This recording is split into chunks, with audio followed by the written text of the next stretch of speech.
बाबा खाटू श्याम अपने भक्तों के लिए वो शक्ति है जो हर संकट को हर देते हैं। बाबा श्याम की महिमा ऐसी होती है कि उनके नाम मात्र से ही जीवन में अद्भुत चमत्कार होते हैं। जो भी श्रद्धा और विश्वास के साथ बाबा की पूजा करता है, उसकी हर मुश्किल आसान हो जाती है। रमेश बिहार का रहने वाला है, जो दिल्ली की एक कच्ची कॉलोनी में मजदूरी करता है। 2 बेटियां हैं जो विवाह योग्य हैं और उसकी पत्नी भी कड़ी मेहनत करती है। परिवार का गुजारा मुश्किल से चलता था।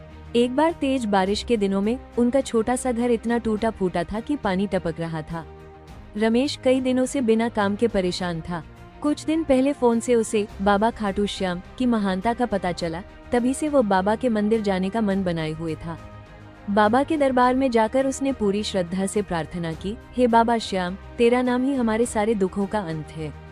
हम सबको अपनी शरण में ले और हमारी परेशानियां दूर कर दे। दरबार में जाने के बाद रमेश को ऐसा अद्भुत एहसास हुआ जैसे बाबा ने उसके माथे पर हाथ रखा हो।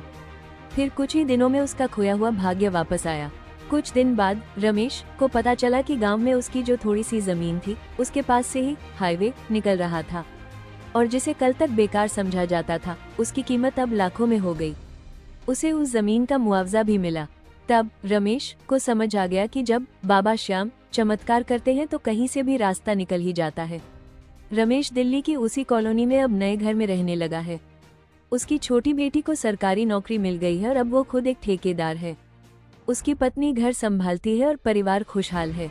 रमेश हर जगह बाबा खाटू श्याम की महिमा का वर्णन करता रहता है कि जब बाबा देते हैं तो कहां से रास्ते बन जाते हैं।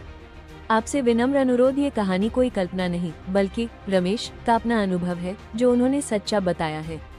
बाबा खाटू श्याम की महिमा का जो प्रचार प्रसार करेगा, उसके भी संकट तुरंत कट जाएंगे। इसलिए इस वीडियो को लाइक करें, चैनल को सब्सक्राइब करें और इसे ज्यादा से ज्यादा शेयर करें ताकि बाबा की महिमा सभी तक पहुंचे।